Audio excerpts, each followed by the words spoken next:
Okay, guys, welcome to our 10th session. This afternoon, our topic is about backup and restore.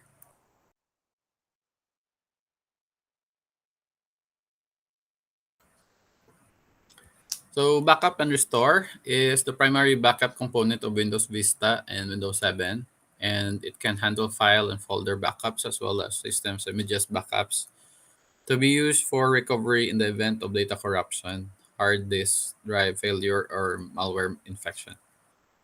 So it replaces NT backup, which has been part of Windows since NT. And unlike its predecessor, it supports CDs, DVDs, and Blu-rays disc as backup media. So Backup and Restore offers files and folder backups in all editions of Windows, but its full set of features are only available on high-end editions of Windows. For example, Professional, Business, Enterprise, and Ultimate Edition.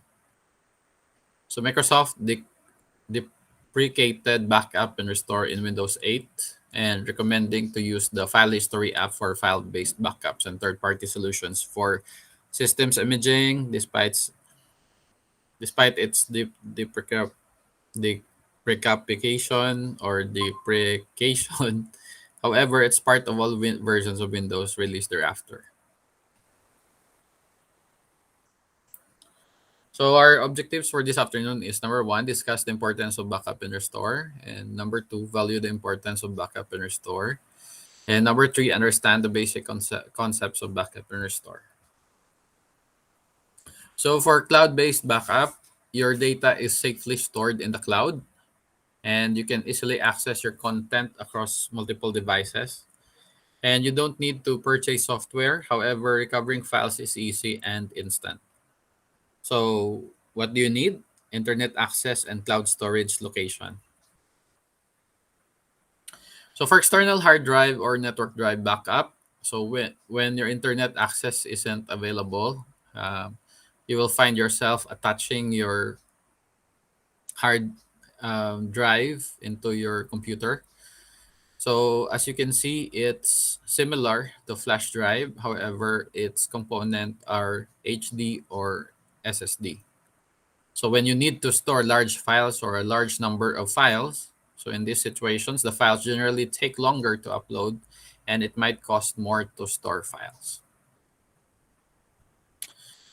So for legacy backups, we recommend you consider modern backup options like the ones listed above or the last slide, as they are easier to manage and non-destructive. However, if you're used backup and restore in Windows 7, consider moving your content to a cloud-based backup. Okay, so what do you need? A virtual machine and ISO creating softwares. So you're for activity number 19, you're going to refer to the cloud-based backup. What you're going to do is to migrate your file or files from your computer to the cloud.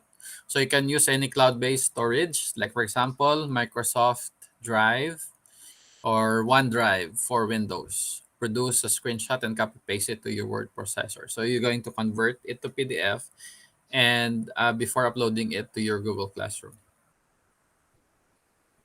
So for your activity number 20, you're going to refer to your legacy backups. So what you're going to do is to download, install, and use a backup software and produce an ISO file.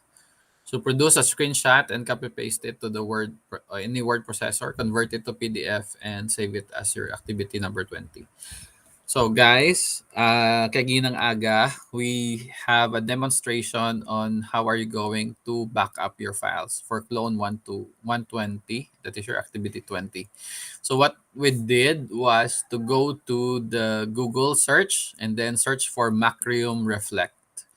So we're gonna use Macrium Reflect, and upon downloading, what we did was to install the Macrium Reflect and then run it to produce an ISO file, and that will be your activity number 20.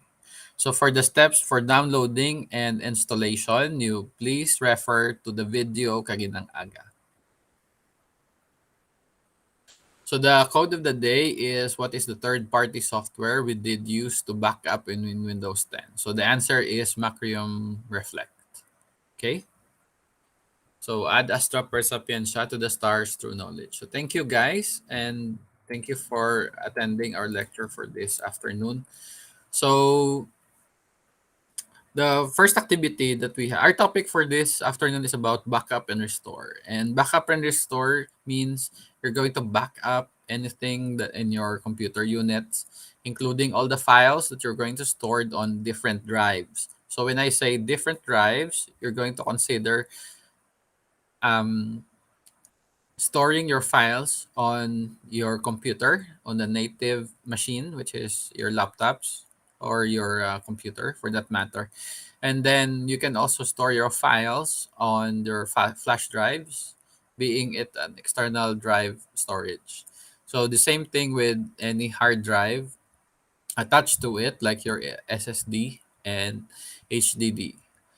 And then the last one is to back up your files on the cloud using cloud-based storages. For activity 19, guys, I suggest you use Google Drive because you already have your account. So, for example,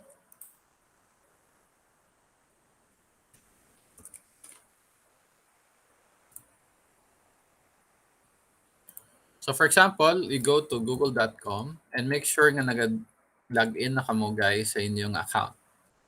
So after going there, you type drive.google.com.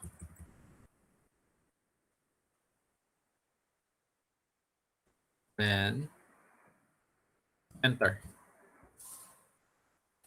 And you will be directed to the drive, to your Google Drive. So this is your cloud storage already.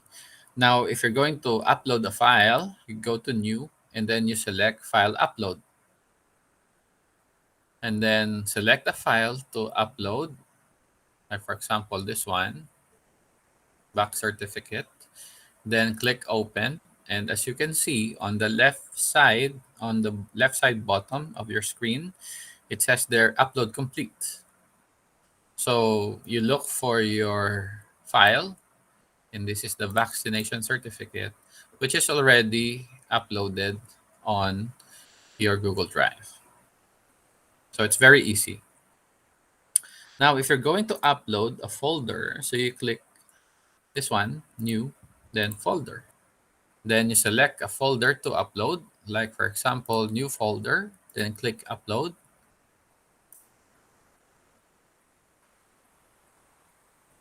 Okay, so after that, you look for new folder. Okay, wala siya. So again, select folder upload, and then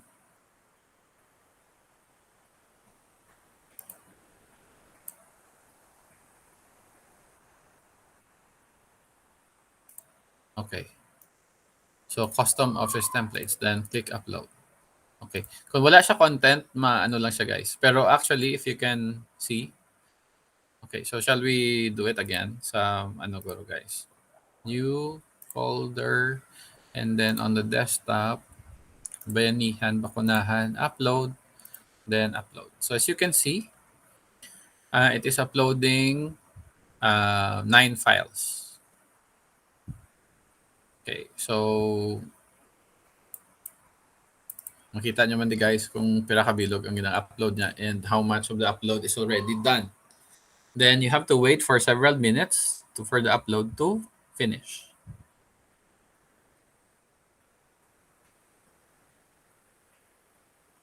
Okay, so while we are waiting for the upload, for your activity number 20, you go to google.com and then you type there Macrium. Okay, so that is the spelling, no? Then you press enter, and then you will be redirected to the Macrium Reflect software or the website. Then what you're going to do is to download Macrium Reflect. So go here. You are going to select free download. Download free. Then kung matapos ang download ninyo, actually ang software ari na siya sa downloads. This one. And then double click this so that you'll be directed to Macrium Reflect. So ang itsura ka Macrium Reflect ninyo will be this one.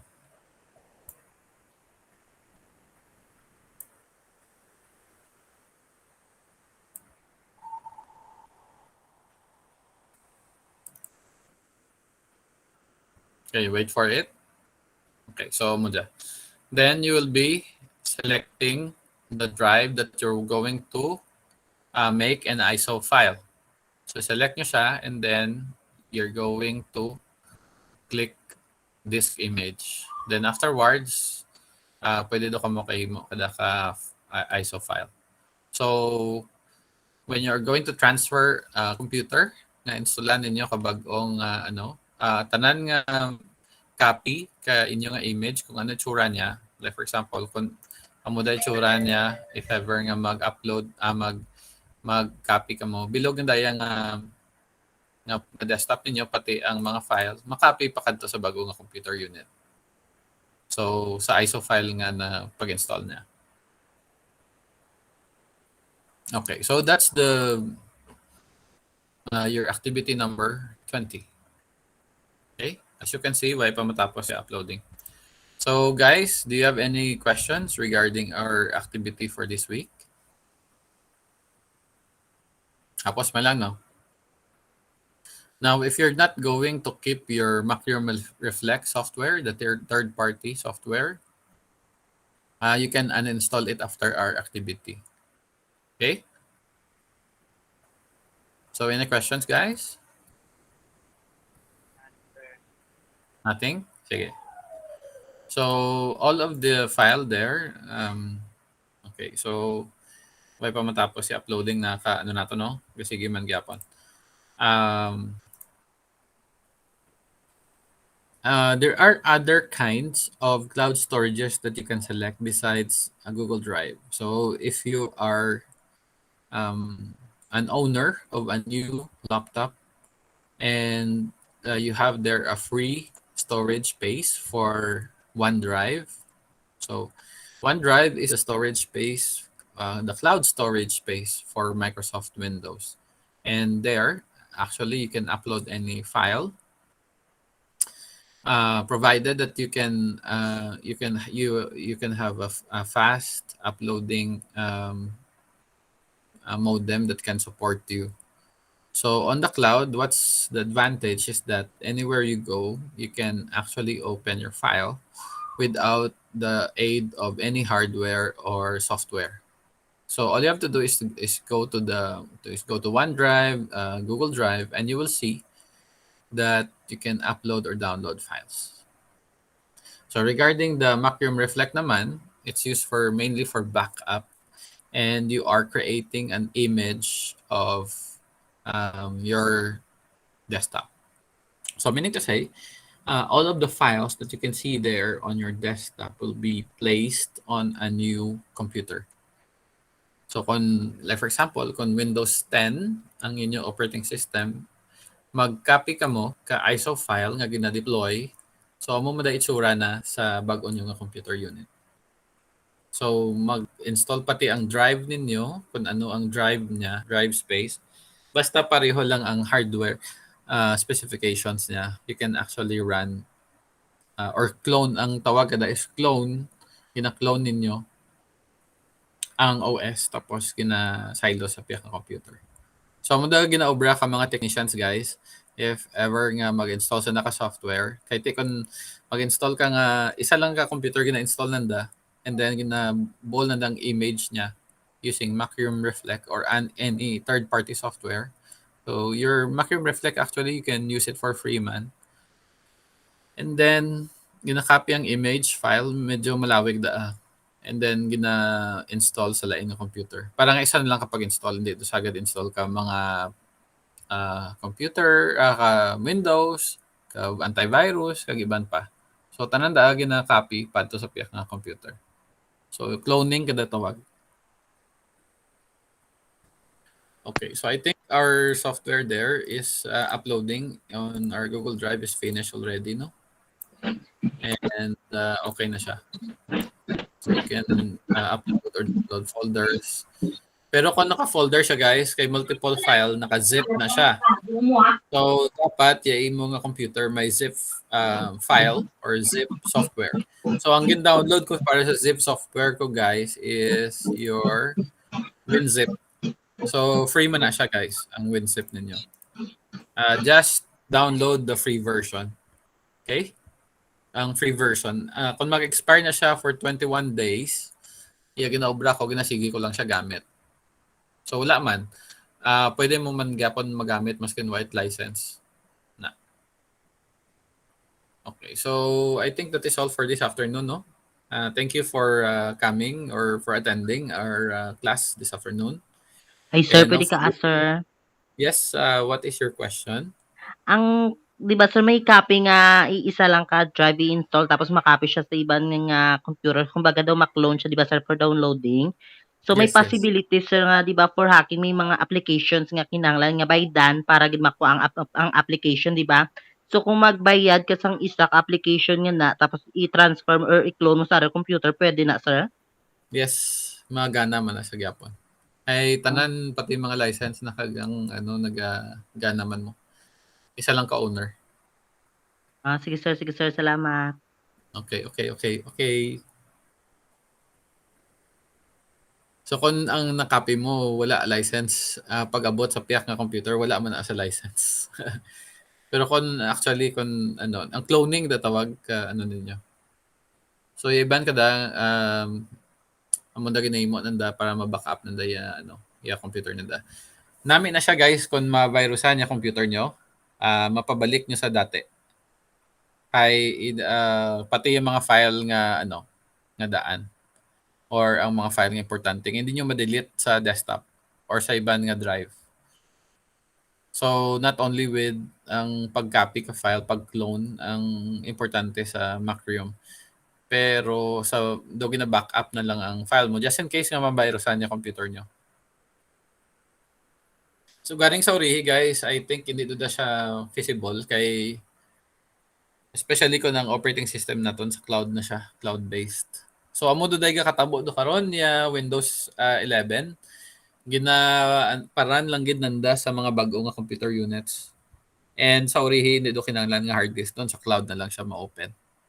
Problema garing kada internet connection. Dapat connected ka sa internet gid. Kung white internet connection, hindi ka man ka paran ka computer mo.